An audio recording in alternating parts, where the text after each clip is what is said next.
මේ වීඩියෝ එක ඔයාලට ගොඩක් වැදගත් වේවි. මොකද මම මේකේ higher time frame analysis එකත් එක්කම ඔයාලට පැහැදිලි කරලා දෙනවා. ඉතින් මේ වීඩියෝ එක ඉවරනකම් බලන්න.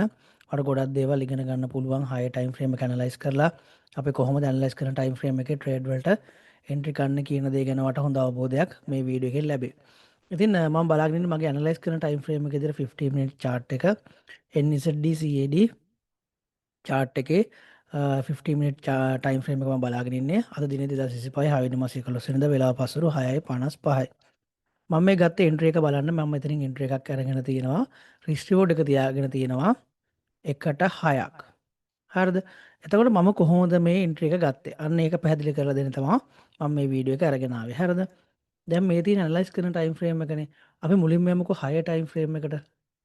මේ තියෙන්නේ 6 ටයිම් ෆ්‍රේම් එක කියන්නේ 4 hour ටයිම් ෆ්‍රේම් එක.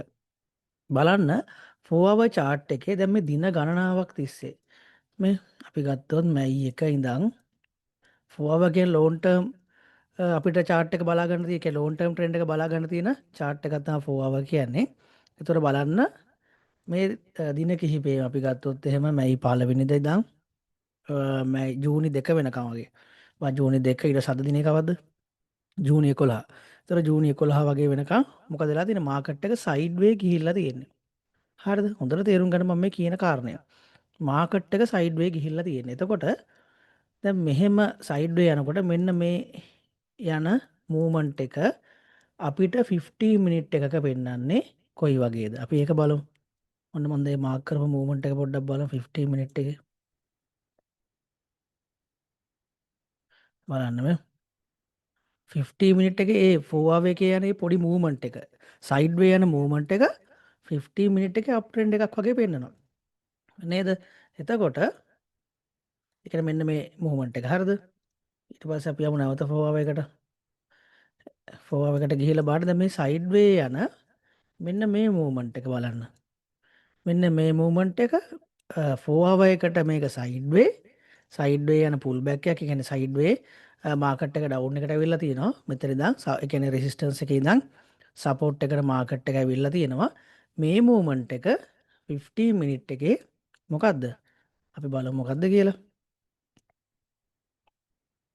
බලන්න මේ හොඳ ඩවුන් ට්‍රෙන්ඩ් එකක් නේද? ඔයාට ඒක පැහැදිලිව පේනවා. ඔන්න හොඳ ඩවුන් ට්‍රෙන්ඩ් එකක් තමයි මේ තියෙන්නේ. එතකොට දැන් ඔයාලට තේරෙනවා ඇති සයිඩ් වේ මාකට් එකක ඒ කියන්නේ higher time frame වල යන සයිඩ් වේ මාකට් එකක සපෝට් එකේ ඉඳන් රෙසිස්ටන්ස් වලට යන ඒවා higher time frame එකට මේක නිකන් normal movement එකක් වුණාට ඒ කියන්නේ සපෝට් එකේ ඉඳන් රෙසිස්ටන්ස් එකට යන movement එකක්. හැබැයි මේක lower time frame වලට ට්‍රෙන්ඩ් එකක් වෙනවා. එතකොට රෙසිස්ටන්ස් එකේ ඉඳන් සපෝට් එකට එන එක මොකද්ද higher time frame වල ඒක හය ටයිම් ෆ්‍රේමකට සාමාන්‍ය නෝමල් මූවමන්ට් එකක්. හැබැයි මේ මූවමන්ට් එක ලෝවර් ටයිම් ෆ්‍රේම්, ඒ කියන්නේ 15 මිනිත් වලට වගේ ගියාම හොඳ ඩවුන් ට්‍රෙන්ඩ් එකක් විදිහට අපිට දැක ගන්න පුළුවන්. පැහැදිලිද? එතකොට බලන්න අද දිනේ අපිට පැහැදිලිව පේනවා මාකට් එක මෙන්න මෙහෙම අප් එකට ඇවිල්ලා මෙතනින් නැවත මේ බවුන්ස් එකක් අරගෙන අප් වෙලා තියෙනවා. හරිද?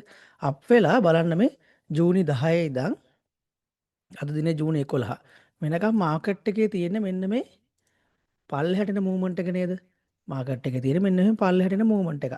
හැබැයි දැන් බලන්න මෙතන පල්ලෙහාට එන මූවමන්ට් එකක් තියෙනවා. ඒතර අපි දන්නවා පල්ලෙහාට එන මූවමන්ට් එක ලෝවර් ටයිම් ෆ්‍රේම් වල, ඒ කියන්නේ 15 මිනිත් වල හොඳ ඩවුන් ට්‍රෙන්ඩ් එකක් වෙනවා. අන්නේ ඩවුන් ට්‍රෙන්ඩ් එක තමයි මම මෙතනදී මේ අල්ලගෙන තියෙන්නේ. හැබැයි මම මෙතෙන්ට ටාගට් තියන්නේ නැහැ. හේතුව මොකද? මීට කලින් මාකට් එක මෙහෙම ගිහිල්ලා මෙතනින් මේ දෙපාරක් විතර මෙන්න මෙතන සපෝට් එකක් අරගෙන මෙතනින් මාකට් එක උඩට ගිහිල්ලා තියෙනවා. එහෙනම් මට සාමාන්‍ය එකට 6ක් ගන්නවා කියන්නේ සෑහෙන ලොකු දෙයක් නේද? එකට 6ක් කියන්නේ ලොකු රිස්ක් රිවෝඩ් රේෂියෝ එකක්. එහෙනම් මෙතනින් අපි මාකට් එකෙන් අපේ TP එක ගත්තා නම් හොඳටම ඇති. හරිද? අන්න ඒ නිසා මම මෙතන මේ අලුතින් හැදිලා තියෙන ලෙවල් එක මාක් කරගෙන මට අවශ්‍ය නම් මෙතෙන්ට ඕන උත්සාහ කරන්න පුළුවන් ටාගට් තියන්න.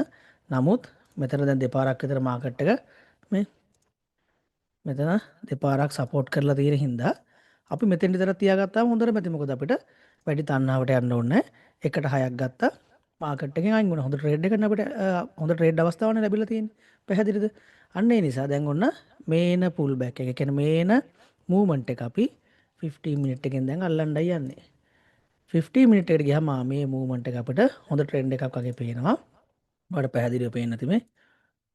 මෙන්න මෙහෙම බලන්න මෙතන මේ ඉන්ඩියුස්මන්ට් හදලා මාකට් එකේ මේ අප් වෙලා තියෙනවා. ඊට පස්සේ මාකට් එක නැවත මොකද කරලා තියෙන්නේ?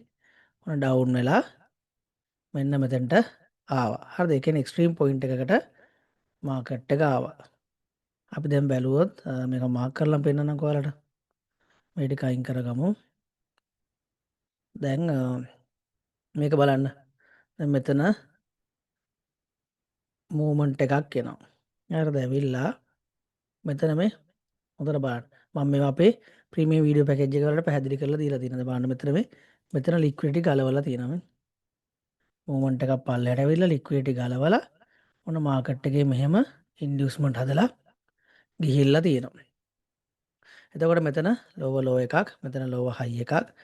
මෙහෙම මාකට් එකේ ඉන්ඩියුස්මන්ට් හදලා ඔයාලට පැහැදිලි වෙන්නේ නැති ඔන්න මෙතනින් තව ලෝව ලෝ එකක් හදලා මෙතනින් බ්‍රේක් අවුට් එකක් දීලා තියෙනවා. ඒතර මෙතන ලෝව හයි එකක් කන්ෆර්ම් වෙනවා. දැන් මම එන්ට්‍රි කරගෙන තියෙන කොතනින්ද? මෙන්න මෙතන මේ හැදුණු ලෝව හයි එකෙන්. හරිද? මාකට් එක ලෝව හයි එකට ආවා. ආවට පස්සේ අපි මෙතනින් ඔන්න එන්ට්‍රි එකක් ගත්තා. එන්ට්‍රි එකක් ගත්තට පස්සේ අපි TP එක තියන්නේ මේ ලෝ එකට නෙමෙයි. අපි TP එක තියන්නේ අපි 4 hour එකේ ගත්ත මෙන්න මේ පොයින්ට් එකට. 4 hour එකේ ගත්ත මෙන්න මෙතන පොයින්ට් එකට තමයි අපි TP තියන්නේ. මොකද ඔයාලට පේනවා ඇති මීට කලින් මාකට් එකේ ඩේටා වලට අනුව මේ මෙතනට සපෝට් කරලා තමයි මාකට් එක ගිහිල්ලා තියෙන්නේ. එතකොට මෙතන රෙසිස්ටන්ස් එක වැදිලා අනිවාර්යෙන් ගොඩක් වෙලාට මෙතන සපෝට් එකට වත් අනිවාර්යෙන් මාකට් එක එන්න ඕන කියලා අපිට නිගමනය කරන්න පුළුවන්. අවශ්‍ය නම් මෙතෙන්ට TP අපි try කරන්න පුළුවන්. හැබැයි එහෙම අවශ්‍ය නැහැ. අපිට මේකේ 1/6ක් තියෙනවා. හොඳටම ඇති මේකේ අපිට ලැබෙන ප්‍රොෆිට් එක අපි එහෙනම් 1/6ක් අරගෙන මාකට් එකෙන් අයින් වෙමු. ඒක තමයි අපි කරන්න ඕන දේ. හරි. දැන් අපි බලමු මේ ට්‍රේඩ් එකට මොකද වෙන්නේ කියලා. හරි ඔන්න අපි ගත්ත ට්‍රේඩ් එක මේ විදිහට ප්‍රොෆිට් වෙලා තියෙනවා.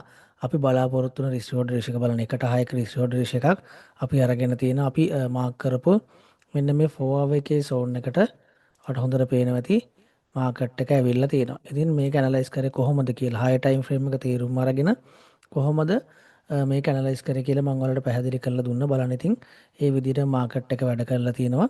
ඉතින් ඔයාලට මේ දේවල් ඉගෙන ගන්න පුළුවන් මුල ඉඳන්ම පිළිවෙලට අපේ ප්‍රීමියම් වීඩියෝ පැකේජ් එකෙන් අපේ YouTube එකේ ස්මාර්ට් මනි කන්සෙප්ට් සියලුම වීඩියෝස් නැහැ. ඔයාලට ප්‍රීමියම් වීඩියෝ පැකේජ් එක හරහා සියලුම වීඩියෝස් ටික එකපාර අරගෙන ඔයාලට පුළුවන් සම්පූර්ණයෙන්ම මුල ඉඳන් ස්මාර්ට් මනි කන්සෙප්ට් ඉගෙන ගන්න. ඔයාලට ලයිෆ් ටයිම් ඇක්සස් තියෙනවා මේ වීඩියෝස් සඳහා.